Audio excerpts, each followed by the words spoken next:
What's up, guys? This is Mike Loris with game number 2 between Liquid and VP. Game number 1 went to VP after a very aggressive and tanky lineup, which Liquid couldn't really deal with. They didn't have enough damage at really any stage of the game to bring down the DK or the Alchemist, and although TC did get a lot of farm, he didn't get nearly enough. VP just got so much, and Team Liquid got a couple of consolation kills near at the end, but it just simply was not enough at that point. Once again, this is from the Premier League Season 4. This is going to be deciding who goes into the upper bracket to face off against, well, the game should be up by now, so I'm going to spoil the other set. The winner of this is going to face up against Alliance. The loser of this is going to drop down to the lower bracket and is going to be facing up against Fnatic. So this game, we already have some picks underway. Nyx, Assassin, Bane, as well as the Clockwork. A very Team Liquid-esque lineup to pick up. A lot of control with these heroes. Good amount of ganking and holding as well. The Bane Elemental instantly responds to the lifesteal pickup of the VP side. So lifesteal is going to have some troubles with the Fiend script later on, as well as the cogs from Clockwork. Very effective tools in making sure that the lifestealer doesn't actually hit things once he pops off that rage. VP going to go for the Darkseer Lifestealer as well as the Puck, so they do have a good mix of damage as well as team fight and control, something on Team Liquid. Although they do have individual control, their team fight so far not really too huge, whereas VP, they do have the Puck, they do have the Darkseer, so their late game team fight is going to be pretty good. Right now they're just going to be looking for a couple of support heroes. You can see Liquid banning out two of the most common in the Rubik as well as the Shadow Demon. Gyrocopter also being banned out because that is what NS ran as a support hero in the last game, which worked pretty damn well. So just want to get rid of any of these supports. However, I think VP would probably do well to go for a Lina or something like that. Lina or the Shrek to get that stun with the Split Earth, whereas VP themselves are just mostly targeting the hard-hitting heroes from Team Liquid. They have yet to pick up a mid lane hero, and they have yet to pick up a hard carry hero. So TC and Korok's heroes still up in the air, and that gives Liquid a lot of flexibility, because with those two heroes, you could really change how you're going to play the game. Like, you could pick up a Storm Spirit as well as a Queen of Pain, then just go turbo aggressive. Or you could go for something like a Anti-Mage once again, and try to be a little bit more defensive and try to get your farm. Also going to ban out the Lone Druid, just to get rid of that potential for a hard carry Lone Druid from Liquid. Also going to stop a little bit of pushing, but really Liquid's pushing isn't too intense. So far it's looking like they're setting up for a very nice ganking lineup, which means that Storm Spirit probably won't be all too bad if they just go really aggressive onto the Lifestealer, onto the Puck, and make sure that they don't get their items that way. Would probably work out pretty well for them, actually. And they will have the Vendetta as well as the Fiend's Grip, and Clockwork will have that hook shot as well. So that's a lot of closing and really lockdown that they could use in order to really shut down individual targets at a time. So Liquid, they're going to be focused a lot on these ganks. I would say that they would benefit from having a Bounty Hunter, but they already do have the Clockwork, and that could make the lanes just a little bit crowded. But a Bounty Hunter adding to the ganking potential, adding to the pockets of the Team Liquid side as they get, ideally for them, kill after kill, would really help them snowball forward in this game. Queen of Pain would also do a similar thing, not exactly with the gold, just be able to amplify and snowball really well if she gets a couple of early game kills. But I think just looking for snowballing heroes like that would benefit Team Liquid a lot. We'll see what they actually want to do, though, because they do still need some hard carries. Maybe, well, Luna's banned out, TA's banned out. It's going to be a Shadow Fiend. There's your snowballing hero right there. Definitely a hero that doesn't really come to mind. However, hell, if he gets a couple of kills, this guy's going to be freaking unstoppable. The ultimate in the glass cannon, but you know what? That's okay, because they have the Clockwork. They'll have the Bane to end Nyx Assassin, kind of form just, well, the Clockwork obviously has a literal wall of stuff, but the Bane as well as the Nyx just have like a kind of pressure wall, I guess. I don't know, they just have a presence on the front lines that makes you want to focus them as opposed to the Shadow Fiend. And Shadow Fiend, if he sticks in the back, he's just going to be sitting there right-clicking. And VP, they're actually pretty durable, Darkseer with the Lifestealer, and they will have the Healing Ward as well, but Shadow Fiend does a lot of damage. The best way to deal with that Shadow Fiend is to close the distance and actually just go and kill him. That might be a little bit difficult for VP. Until they get their Blink Dagger on Puck, the Lifestealer will try to close in, but we'll have to deal with the Bane. We'll have to deal with the Clockwork as well. So Shadow Fiend's going to be doing a lot of damage. Don't know if it's going to be run as the mid lane hero or as the safe lane farmer. Really, it's just a matter of who they want to pick up for their last one, and well, they know that Puck is going to the mid lane, so are they comfortable with are Team Liquid comfortable with running Shadow Fiend in the mid? Well, that's kind of up to them to decide, right? But regardless, if Shadow Fiend gets enough space, gets enough farm, his right clicks are just going to shred through VP. Although VP with their 4th pick going to go for the Juggernaut, kind of an odd decision to pick up that hero. Usually Juggernaut is seen as a very push-oriented hero. Go with the Lone Druid, go with the Chen or Enchantress, and well, not this game. Juggernaut's not really going to be pushing all that much, I don't feel. He's going to go with the Disruptor. So Disruptor probably is going to try to get that silence off. Glimpse is a great tool for dealing with the Shadow Fiend. If he does go for a Blink Dagger, you just get rid of him instantly. And if he doesn't, then you could just push him back, which is like, you know, make everyone charge forward, then glimpse Shadow Fiend back. Team Liquid going to cap off their lineup with a Warlock. So their final 2 picks, with their final 2 picks, they kind of look like Team Dignitas just a little bit right now. This is a lineup that I would expect to see from Dignitas. But the Warlock going to go to the solo mid most likely. Will go up against the Puck. And haven't really seen the Warlock too many times, but the Warlock harassment on the Puck is going to be decent with that Shadow Word. You will have to worry about the Puck dodging his right clicks, which do hurt, but I think all in all the lane should be relatively even. And the Warlock pick, again, mostly just putting more stuff in between the Shadow Fiend and the VP side. If you could drop that Upheaval, which I don't know if the Warlock is going to be going for Upheaval this particular game, then VP obviously can't do anything, although they will have the magic immunity from the Rage as well as the Blade Fury in order to try to close that gap. But even if they don't decide to get Upheaval, just having that rock being dropped down will mean that VP will have to work that much harder, get through another stun, get through those that one incredibly tanky Infernal, and maybe even 2 incredibly tanky Infernals as they move in and try to actually kill off this Shadow Fiend. So let's see who's going to be playing what. Korok is going to be on the Shadow Fiend. He is getting a little bit of restoratives funneled to him, and it looks like he is going down to the bottom lane for now. TC is on the Warlock. Really don't know who's going to be going towards the mid lane with their skill builds alone, although Korok kind of deciding against his Wraithband, just going to go for branches instead. Going for a lot of stats. He wants to go to this bottom lane, I think. He doesn't want to be denied anything, and he's going to just try to get as much money as he can. TC will probably head towards the mid lane as the Warlock. Bulba is on the hard lane. Clockwork Goblin, Fluff and Stuff, is on the Nyx Assassin, and IX Mike is on the Bane. On the VP side, we have Crazy on the Puck KSI, as the Darkseer probably going to jungle for a little bit, then head down towards the bot lane. We have Ars Art on the Juggernaut, Illidan on the Lifestealer, and NS on the Disruptor. So maybe we're just going to see a heavy roam on the Juggernaut, although he doesn't have early boots, so this could be... Well, support Juggernaut is something that I have never seen ever, even in pub games, because if you have a Juggernaut and you're with another card carrier like an Anti-Mage, you're going to be trying to get all the farm also. Because as Juggernaut, you want farm in pub games, but we'll see what Arzart actually wants to do with this. He might just... He's kind of heading towards a weird direction. Maybe he's just going to jungle with the Juggernaut, get a couple stacks in easy cam and Blade Fury them down. That's a very, very odd way to play this hero. As I said before, the Juggernaut really is the odd one out in this lineup. I feel like if Juggernaut was not picked up and instead they had, as I said before, maybe Alina or Leshrac, then they would actually have a lot more presence in the lanes. But as of right now, I don't know what Arzart is really going to do in this game. Kind of, at the moment, dead weight. Already we see level 1 Enfeeble being picked up, just to give TC a little bit of an edge from the level 1 Shadow Word, also starting up onto Crazy, forcing out a Tango. But in this mid lane matchup, should be relatively even. Bottom lane, it is going to be a double damage Korok, means his souls are going to come up extremely easily for him. Already 4 of them have been acquired, and he's up against no one, so his free farm is going to be pretty vast. And VP, although they are getting farm on Illidan, Illidan's going to be messed a little bit with by Bulba with just those rocket flares, trying to snag some CS away from him. But all in all, it should be a relatively calm game with 4 heroes in the top side Dire Jungle, 3 in the bottom side Radiant Jungle. Really, if any of the action happens, it's going to come from rotation from the VP jungle. Let's actually keep an eye on Ars Art. He already did use a Blade Fury, so he did stack it and then kill it. So this is going to be a Juggernaut kind of played very similar to how Omni Knight is played. Rarely, first of all. And if you pick him up, he's as a support, he's not going to be like actively poking the lane. He's just going to be pulling, stacking in the jungle, and trying to get a couple of levels that way.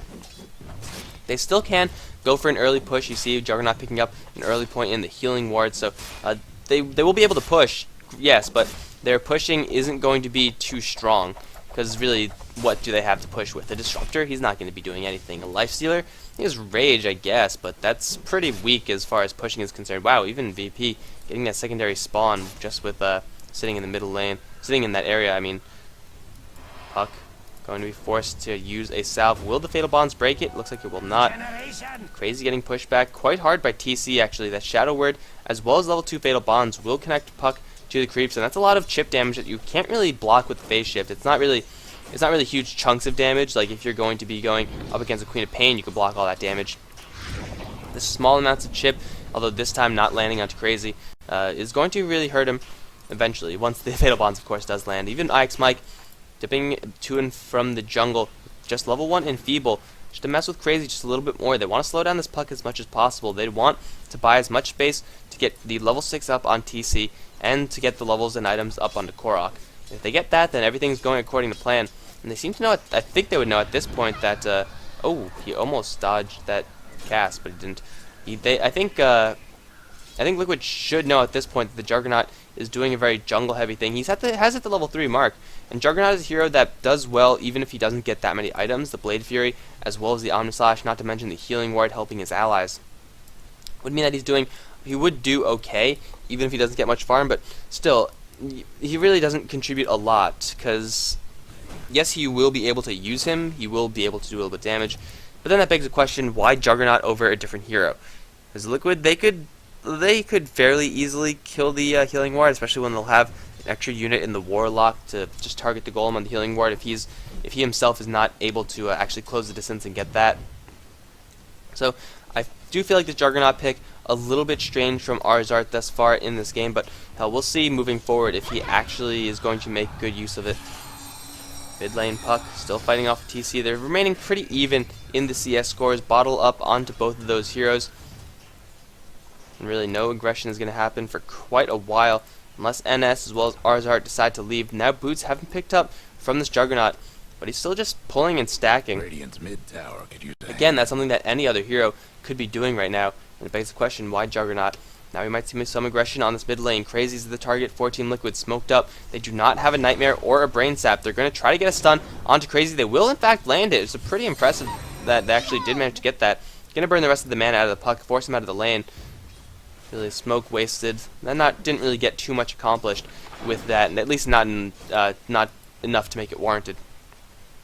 Looks like Illidan not going to go for a Hand of Midas or any of those farming items like that. Going to go straight for the Phase Boots, so he wants to have enough movement speed to kill off Bulba if Bulba does get a little bit out of position. But really, Illidan going to go for a very early game based build. You can see with the Phase Boots plus the Orb of Venom even, really picking up items that signify that he wants to get aggressive early on. And with the Juggernaut pick, that kind of makes sense. You want to make use of that Blade Fury. You want to make use of the fact of that Healing Ward as early as you possibly can, get that much more mileage out of it. And VP, that will help them if they decide to make a couple of pushes or really just go aggressive with this Lifestealer. Brock being dropped, and I completely missed that. Dire Courier even being sniped by TC. My bad. My bad. Always missing first bloods. But I guess you could imagine what happened. He just dropped a rock on the Puck, and that's pretty much it. Now the Warlock Golem gonna spot out KSI. This Golem, by the way, I think it was the cleave or the splash damage that killed off the Courier. Now KSI with 2 hits, almost getting killed by this Golem. I don't really know what happened as far as the numbers are concerned, but in that last change to the Warlock Golem, he got really fucking dangerous. Like, extremely dangerous. These Flaming Fists, yeah, they hurt. They hurt a lot. It's pretty absurd if you could actually like hit things with the Golem. So TC getting an edge onto Crazy in the mid lane, killing the Courier as well, which means no bottle crowing. However, it looks like VP looking to even up the score. If they could land a disable on this Warlock, it can result in a kill, but they don't have any disables aside from the kinetic field. They do have a glimpse. They're going to catch TC with the Dream Coil. Is TC going to break it? He's not. He's going to get spun down by Arzart. This is going to be the death of the Warlock. And it's taking some damage on his way out, but Crazy does get a little bit of support from his friends and does equalize the kill score in the mid lane. And Arzart does do a lot of damage as a Juggernaut. I mean, even if you are playing him as a support, you will be hitting pretty hard. Illidan now going to go straight for Korok with the Ion Shell. Korok is unable to escape this. Is there a Nightmare from IX Mike? There is, but it won't help Korok at all. That's going to be the death of the Shadow Fiend. So very easy from Illidan. And that's exactly what I was talking about. Aggression in the early stages with this Lifestealer. Definitely, Korok did not see that one coming, did buy out a lot of his items. Looks like he's going for a drum right before he did die, so he didn't lose all too much in the gold department. However, still Illidan finding a kill very, very easily. That was just a surge, open wounds into beatdown. And as Shadow Fiend, you don't have any escapes. You have to rely on your supports, once again, to make that wall of stuff just to get in the way between the enemies and yourself. And if the supports aren't there, then you're in for some pain. Ice Mike now going to get spotted out by Illidan. Looks like there's going to be no aggression there. Korok going to try to clear off a big stack. KSI, though, is here. Let's see if he's going to jack any of these creeps. Korok going to try to recoup as many souls as he can. Illidan straight to the front lines. Ice Mike is there to support, however. It's going to Nightmare KSI, and looks like they're both going to get out of there alive. They need another disable, but Fluff a little bit too far away. Even TC leaving the lane just a little bit. He does have the rock soon enough, so he wants to drop it onto Illidan and try to get some kills. So though Korok still farming the most in the game, just having that early death on him really going to be a pretty large setback. Illidan, though, still might be in trouble. They do have Korok circling around. He's very, very weak, actually. Don't know what exactly happened. Those creeps doing a number on him, I guess. They can actually get a kill on Illidan, though. They really have to be careful. Even if Korok is a little bit too close, that could be the death of the Shadow Fiend for a second time. Shadow Fiend's still a very soft hero, glass cannon mode, and Illidan is going for a build that says, I'm going to close the distance, and I'm going to kill your Shadow Fiend. So Shadow Fiend's got to be extremely careful versus this Lifestealer. If Lifestealer went for like a Hanamitis or something like that, then Korok won't really be too scared, because Lifestealer isn't going to be hitting too hard with the phase boots. He won't have an Orb of Venom, so there won't be that extra amount of damage and slow. And then Korok could probably just run away from the Lifestealer, assuming there's no surge. But going for this build, Illidan wants to be kind of more of an early game assassin as the Lifestealer. And we'll see if that pans out for him. So far it has been working, but now he's on this bottom lane. He's left the top lane for Arzart to get a little bit of farm. Juggernaut now level 6 has the Omni Slash, and Bulba is on this bottom lane. Bulba is in the mid lane. As TC does come in, he has the rock armed, and he wants to drop it squarely onto the head of this Lifestealer and try to take this tower as well. Mana burn to open things up. The Rage will not block it. So now the Lifestealer is a non-factor. Does not have any more mana. Has 6 sick charges, but he's forced to go back. Korok double raising the creeps. This is going to be a tier 1 tower. We're going to take a little bit of punishment for this. There's not too many creeps around, and the creep wave is still a little bit far away, but Korok does hit pretty hard. TC hits just as hard with the double damage rune, and this tower is going to drop despite the fact that VP are going to fortify it. This has left Bulba in the mid lane, now getting pressured back by Crazy alone with that Ion Shell. Really going to put the hurt onto that Clockwork. Teleportation from Fluff a little bit too late, as Clockwork dies alone to the Puck and the Darkseer combined with that Ion Shell. Tower does go down, however, but Korok overstaying his welcome just a little bit too much. Illidan going to change his mind and go for straight for Ix Mike. TC does have a heal. He does have the rock to drop. Ix Mike, though, taking a lot of damage. Brain Zap will keep him back up. He's going to try to teleport out of here. Vacuum, though, is the rock going to drop on this one? TC's thinking about it. He's going to do it just at the last minute. Wall is going to drop down as well. Not up to anything. KSI on the run. He should make it out alive. NS is here with the ultimate onto TC. No more spells going to be cast here, and he's going to take a chunk of damage from this. NS as well as KSI, both very weak from the Golem, but the Golem not fast enough to actually make the kill happen. Illidan now going to continue the chase for Bulba. Cogs will not slow him down enough. Bulba trying to bottle his way through this, but it will not be enough to kill off this Lifestealer or even save himself. Illidan going to turn around straight for TC. They need the Warlock Golem to support this Warlock, and looks like Illidan's going to make his way out of there. Korok on the chase, does have a drum charge, did pop it. Illidan, though, going to run, has a drum charge of his own, and he's going to run in the complete opposite direction, and he's going to be just fine. Liquid only finding 1 kill there, and VP escaping just barely with Illidan, just barely with KSI, and just barely with NS. And Liquid forced a lot of TPs onto that bottom lane, forced the Warlock Golem as well to get absolutely nothing.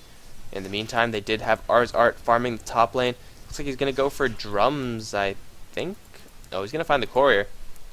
Is he? That'll be a pretty big pickup. No, it's not. Maybe treads with the Robo-Magi.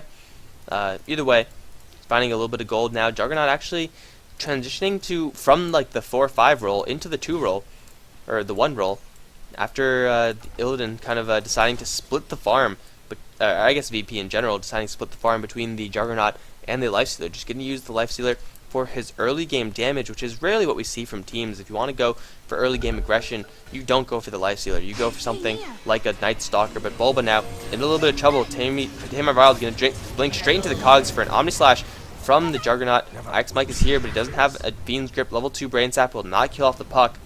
And Juggernaut gets away with a very, very easy kill using the Omni Slash. Chop down the Clockwork. And Liquid once again getting yanked back and forth. Just using these big ultimates, which, I mean, they do have a substantial cooldown with the Omni Slash. But really, Liquid getting pressured a lot. They need a little bit more space for Korok to get his farm. And they need to actually, I feel like Liquid are strongest when they 5-man. But then they have to worry about VP's ultimates. Because really right now they're just getting picked off alone. And that's definitely not good, first of all, but they can't really change that unless they group up. Now Illidan gonna find TC. TC's gonna heal himself, the wall's gonna get dropped, and Bulba's gonna hook shot in, get 2 in the cogs actually. The vacuum's gonna push back TC, will kill him off. Bulba stuck in the Static Storm, will barely get out of there with the bottle, however, glimpse back, not gonna let him escape. He actually did die in transit to the Puck Orb. That's gonna be 2 down for VP, and once again Liquid getting caught a little bit out of position. There's nothing that they could do about this aside from group up. But if they group up, then Korok's not going to have enough farm, and they don't have the levels for this. Now Crazy's going to blink straight in for the orb. Does he have a Dream Coil? In 4 seconds he will. Looks like it doesn't matter though, because it's going to be a tier 1 tower going regardless.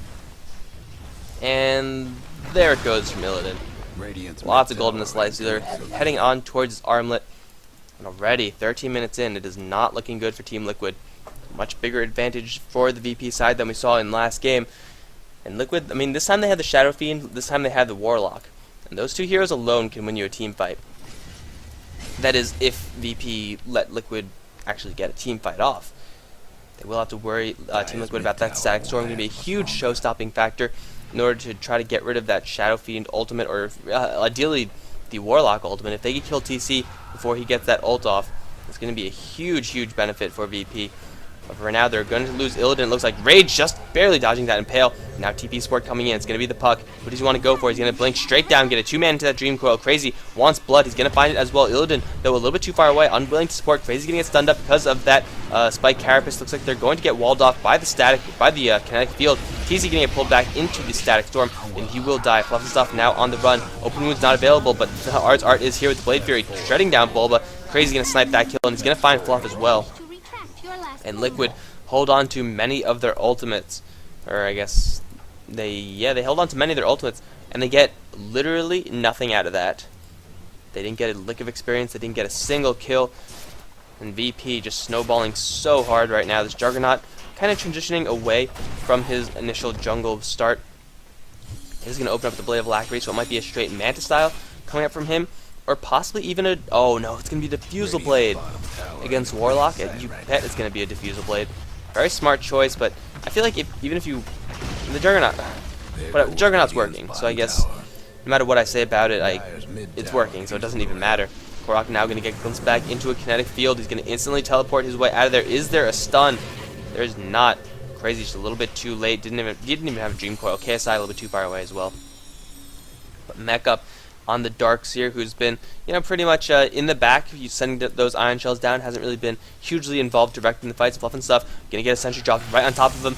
He's completely revealed, but Illidan, wants Bulba. He's gonna find him as well. The Shadow Word will not do it. Actually, the Cogs helping Illidan just a little bit. Rocketing it dropped onto 3 Fatal Bonds as well. But where's the follow-up? There is none, because Art is right on top of Fluff, doing the damage. Then gonna switch to TC. The Warlock almost gonna kill off the Corey, will do it. That hit, what the hell? That was some sick range there. KSI gonna get hit with the Fiend's Grip and Impale onto 2 as well. Arzart's gonna die. Finally, Liquid finding some kills. Illidan on the run, does have Infest, will make it happen. Kinetic Field's gonna hold 3 on out of there, and Illidan going to run away. Fluff and Stuff on the run.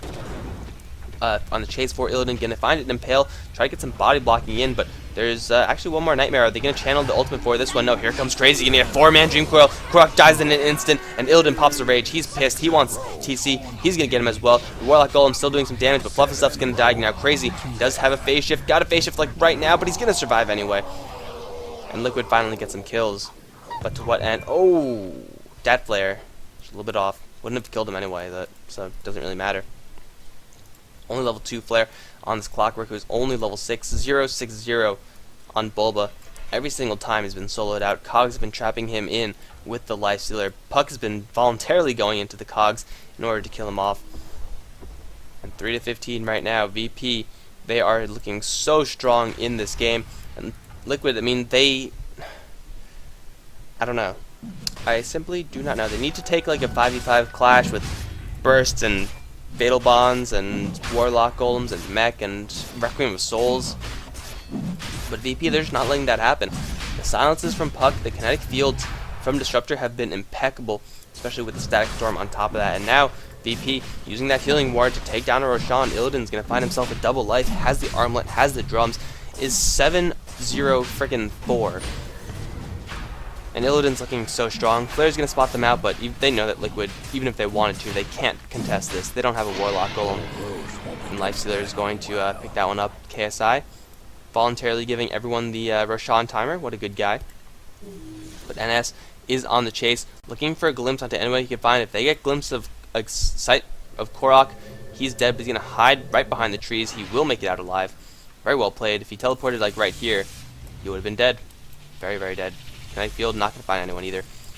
And now, VP with the Aegis going to look for a tier 2 tower. Boom, there it goes. The levels from Liquid simply are not there. Clockwork, Nyx, Bane, all really, really low leveled. Fiend's Grip is up, and they did use it to get a kill before. But really, they need more levels on these support heroes. VP's supports are getting so much right now. Level 10 on this Disruptor. Now Illidan, he's pissed. He's going to go for Bulba. I don't know how the Cogs pushed him out there, but he's going to go straight for Korok. Fiend's Grip instantly cancelled by Crazy. Going to blink in for that silence. Now Illidan going to change his mind. Go for Ix Mike. Brain Sap, make it a little bit more difficult. Jim Coil only onto 1, but he will in fact die in the end. Korok can channel his ultimate, do no damage to anyone. There's the ultimate from the Warlock, but the Mech healing a great deal of that. Wall going to drop down as well, forming just a zoning deterrent, and the Warlock Golem dies in an instant.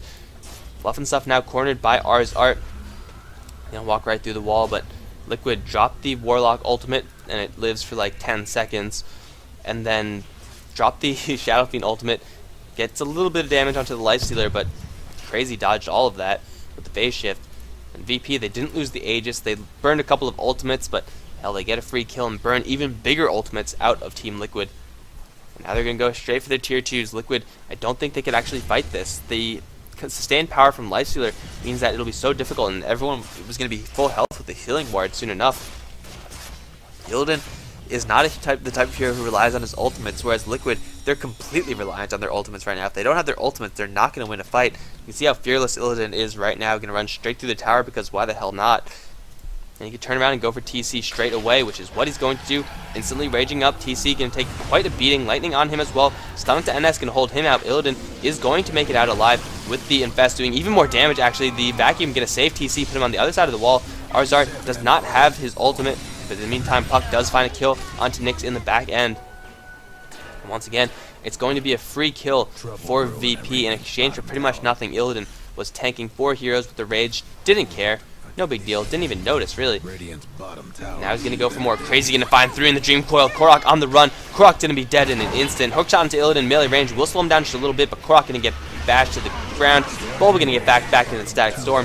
And 4 down for Liquid. A couple of reviving. Illidan, though, does have his Aegis, does have his Armlet. He's going to be just fine. Crazy going to blink forward, trying to go for the Courier. Will not find TC or the Courier. Actually, glimpse from NS looking for it. Not going to find that either.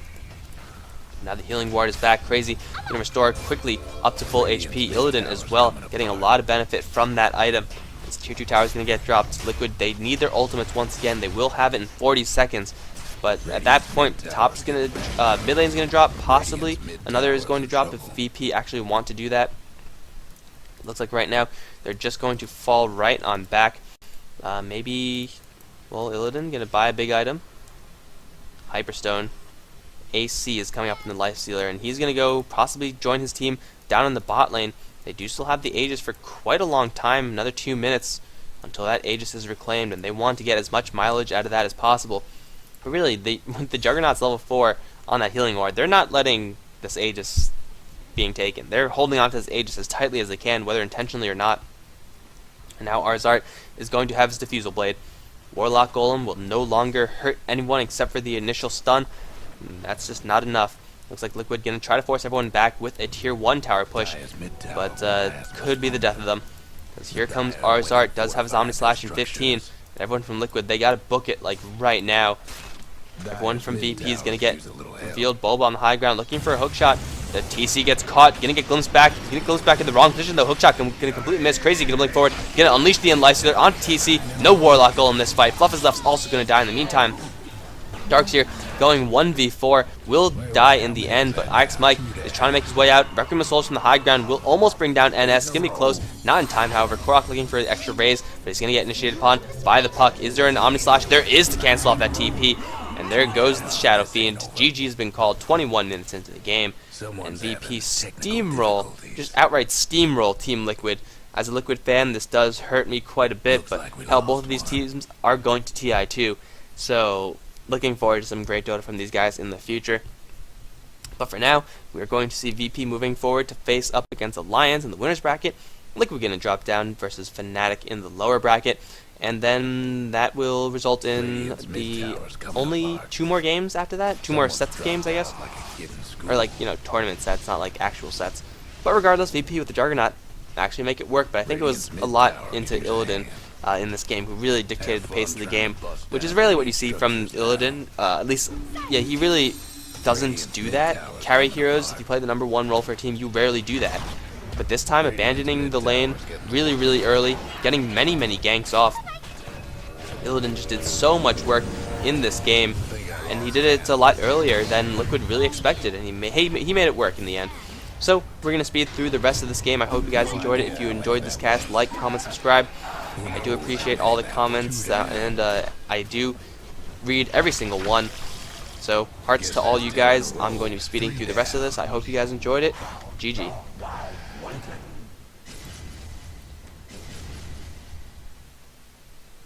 The Dire couldn't hang on to that mid-tower. Oh my god. Serious. Another 5 minutes? Are you kidding?